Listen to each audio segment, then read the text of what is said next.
Avec le balado Écoute pour voir, je nous trouve privilégiés d'avoir des membres de l'organisme L'Œil qui acceptent de partager leur réalité et leur vécu.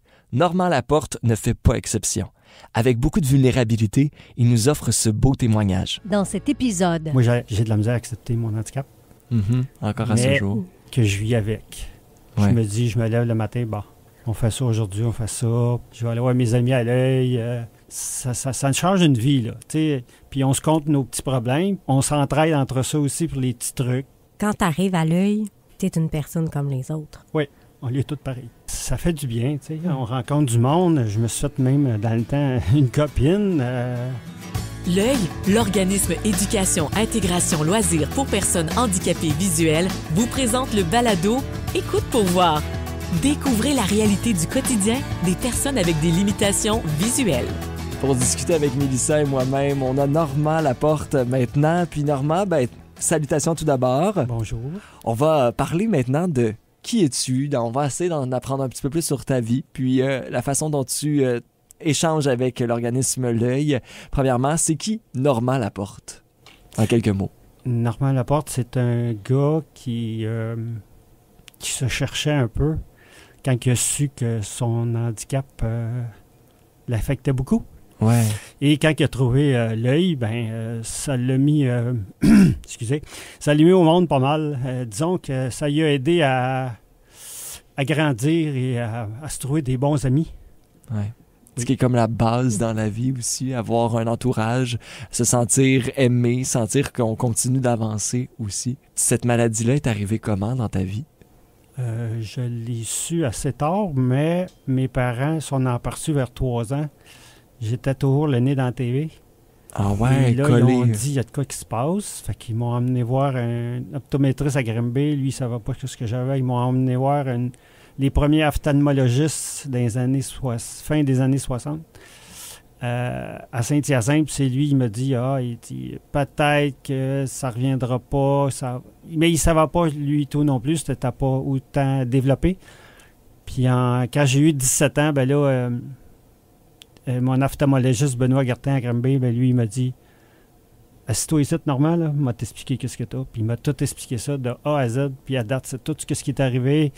À 32, 33 ans, Normand, tu vas perdre la vue, tu ne seras plus capable de conduire un bicycle à pédale. Ça allait arriver à 60, 61 ans, tu ne verras plus rien. Puis c'est ça qui est arrivé. Derrière, qu'est-ce qu'il m'a dit? Et c'est quoi cette maladie-là, Normand? C'est la rétinique pigmentaire, mais moi, elle n'est pas comme les autres. Les autres, c'est voyant tuyau, mais moi, je voyais chaque côté, je perdais le centre en avant de moi. Ah Il n'y ouais. a aucune rétinite qui est pareille. C'est ça. Il y a 100 000 maladies rétinites. Oui. Il y a plein de gènes différents. Ta vie a donc, j'imagine, au moment où lui t'a rencontré et t'a expliqué un peu la suite des choses, un peu basculé. Tu savais qu'il se passait quelque chose parce que, clairement, pour le consulter, tu avais des troubles de vision, tes parents t'ont amené là, mais qu'est-ce que ça a changé à ce moment-là, cette rencontre-là, pour toi? Là, je savais que j'aurais jamais de voiture. J'étais un amateur d'auto. Je savais que même un bicycle, ça serait, je savais pas combien d'années qu'il me restait. Il y a des choses que je ne voyais pas. Moi, je pensais que je voyais comme tout le monde, mais jouer au hockey, j'étais pas capable. J'ai appris à patiner très tard. J'ai fait des choses que je n'étais pas supposé de faire, mais je les ai faites pareil parce que je voulais les essayer. Ouais. C'est du roller rollerblade, à ligné. Oui, c'est ça en français. Excusez. Puis ça... J'ai été capable d'en faire un bout, mais après ça, plus capable. Je me prenais avec ma canne d'âge puis des roues alignées. Ça avait de l'air drôle, mais je me disais, non, je l'essaye. C'est important. Oui. Au moins essayer, puis voir si on se plante, on recommencera pas, mais sinon, on l'aura au moins essayé. Et tu parlais à l'âge de 3 ans, tu étais collé dans la télé, donc tes parents ont été rapidement éveillés à dire il y a quelque chose qui fonctionne pas.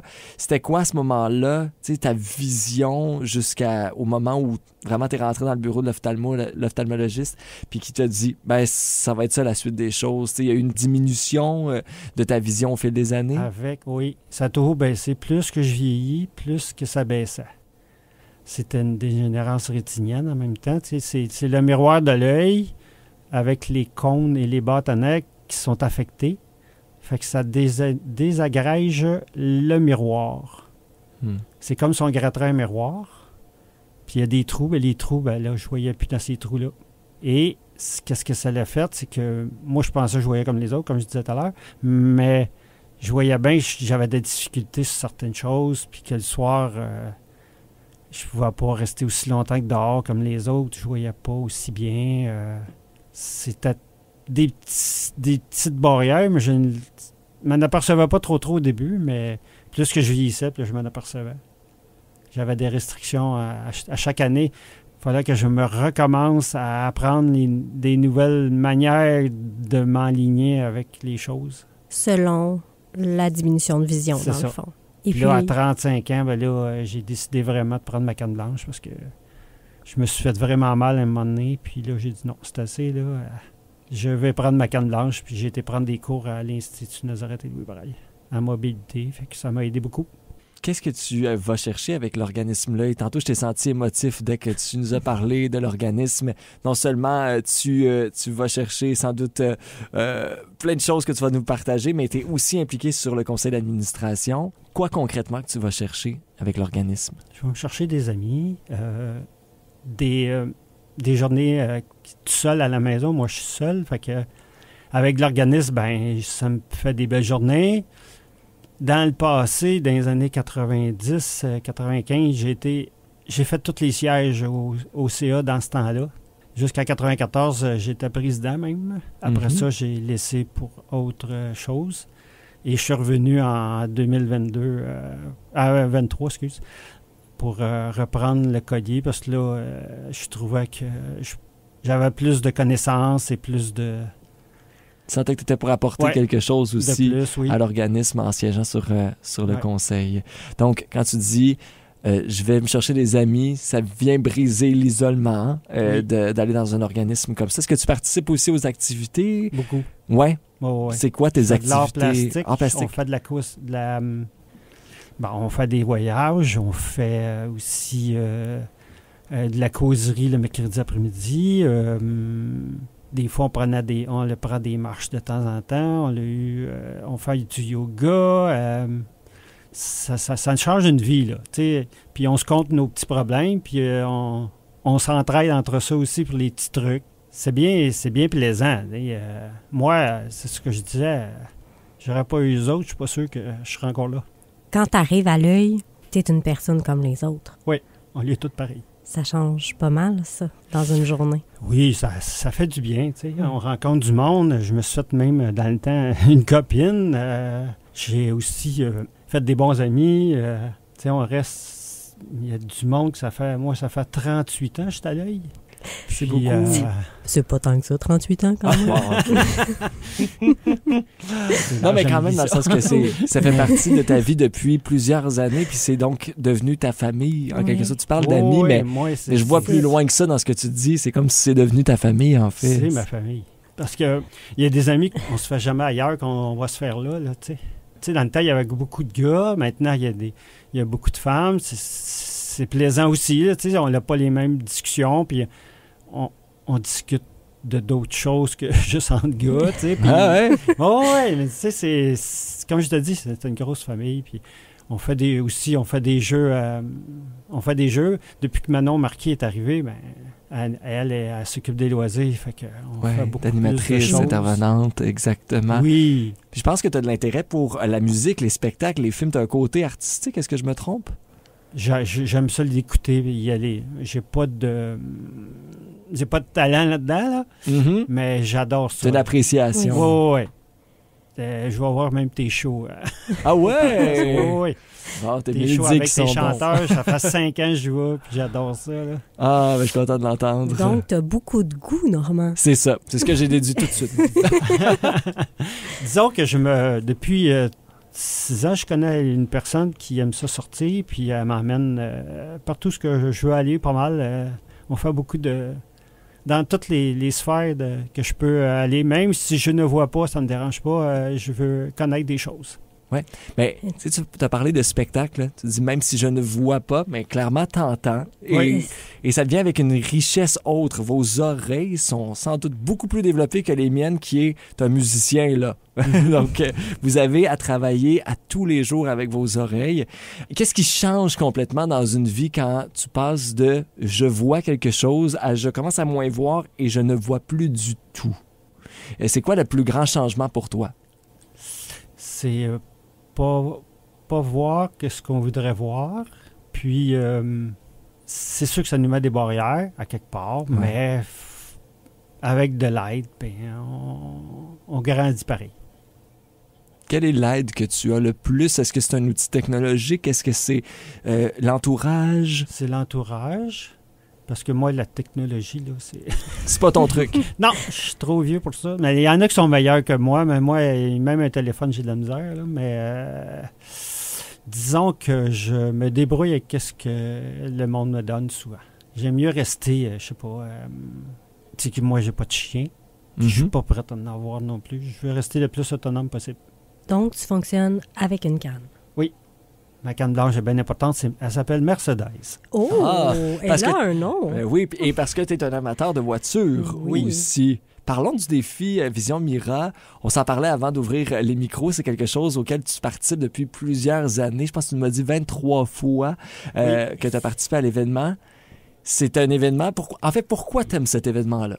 Ça fait 40 ans que je me tiens à l'autodrome Grimby. Tous les étés. Mes amis de gars, ils ont des autos de course. J'ai travaillé après les autos de course. C'est moi qui les lavais, les débossais. En tout cas, je les démontais. Je faisais... Puis là, ils m'amènent aux courses. Puis un de mes chums, il dit « Non, mais un temps que vous voulez aller aux courses, il dit « Je vais t'emmener. » Mais ça fait 40 ans. Et quand que le défi Vision a été il y a 35 ans, j'étais d'un premier prêt à y aller. J'ai fait 4 années. Après ça, j'ai lâché pour autre chose. Puis je suis revenu en 2004. Puis depuis ce temps-là, j'ai pas arrêté. Cet événement-là fait une différence, j'imagine, énorme parce que c'est un événement qui travaille sur la sensibilisation. Je pense que c'est un des trucs majeurs de cet événement-là. Quelle est la différence pour toi de cet événement-là? Qu'est-ce que ça change soit d'en faire partie, mais aussi d'être témoin de cet événement-là? Les fonds, c'est bien important pour avoir des chiens guides. Les chiens d'assistance et les chiens pour les personnes autistes. Et aussi, j'aime la course automobile. C'est un 2 pour 1, là. Ouais, c'est ça. Puis j'ai toujours poussé ça, qu'il y ait du monde dans les estrades, puis qu'il ramasse beaucoup d'argent. Donc, tu as autant du plaisir à l'organiser, à t'assurer qu'il y ait un succès associé à l'événement, qu'à participer à l'événement, à être assis derrière le volant et appuyer sur la pédale. Oui, ça, je ferai ça tous les semaines. Ça serait une de moi. Mais toi, ça te manque-tu de mettre le pied sur la pédale souvent? Oui. Ouais. Oui, j'aurais aimé ça avoir une auto. Moi quand j'ai 61 ans, fait que j'aurais bien aimé ça avoir une auto à moi. Moi, j'aime bien les autos des années 70. Là. Une belle petite Camaro, 68, 69. Là, ça aurait été bien parfait. Le beau trip d'avoir sa belle voiture. Je pense que tu en aurais bien pris soin de ce que je suis en train de déceler chez toi par rapport aux voitures. C'est une passion pour moi. Mes frères aimaient les voitures modifiées. Fait que j'ai suivi la lignée. Même si moi, j'ai été pris en enfant élève à l'âge de 2 ans. Il y a une famille qui est venue me chercher. Grâce aux autres... j'ai eu une belle vie. Mes frères sont occupés de moi. Il y en a encore un qui s'occupe beaucoup de moi. L'autre, c'est parce qu'il est en dehors de Grimby.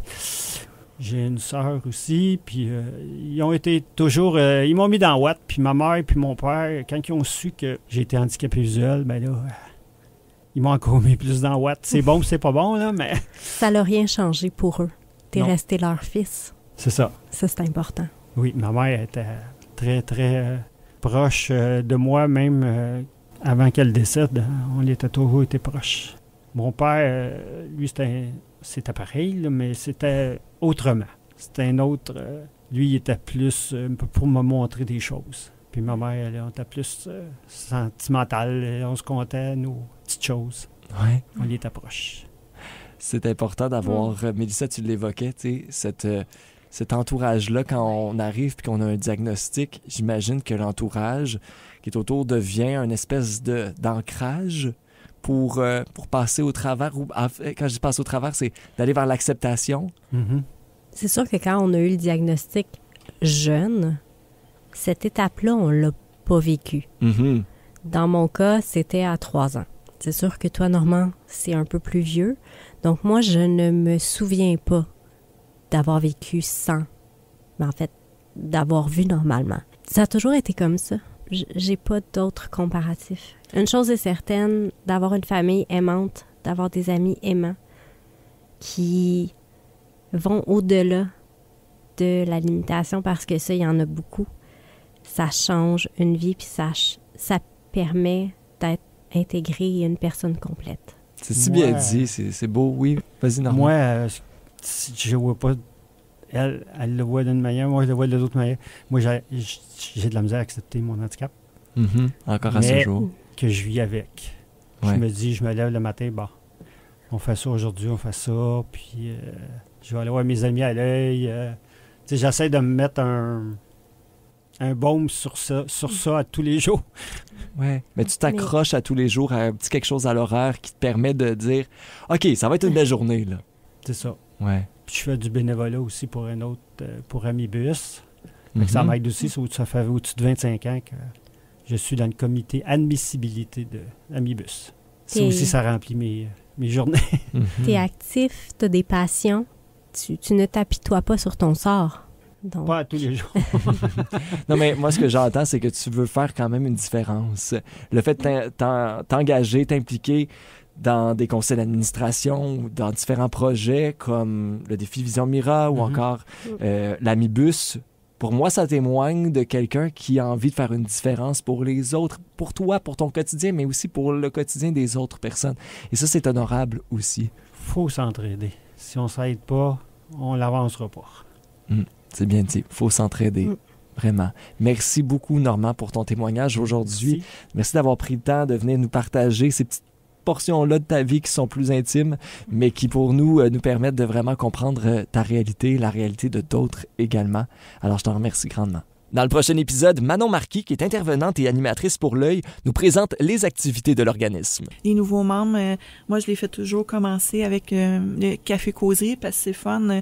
Ils s'échangent des trucs entre membres. Ça brise l'isolement, c'est vraiment le fun. Ça crée des liens d'amitié aussi entre les gens.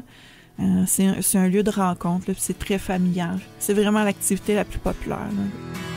Pour de l'information sur les services offerts par l'Œil, l'organisme Éducation, Intégration, Loisirs pour personnes handicapées visuelles, visitez oeilgrandbay.ca ou contactez-les au 450-991-0777.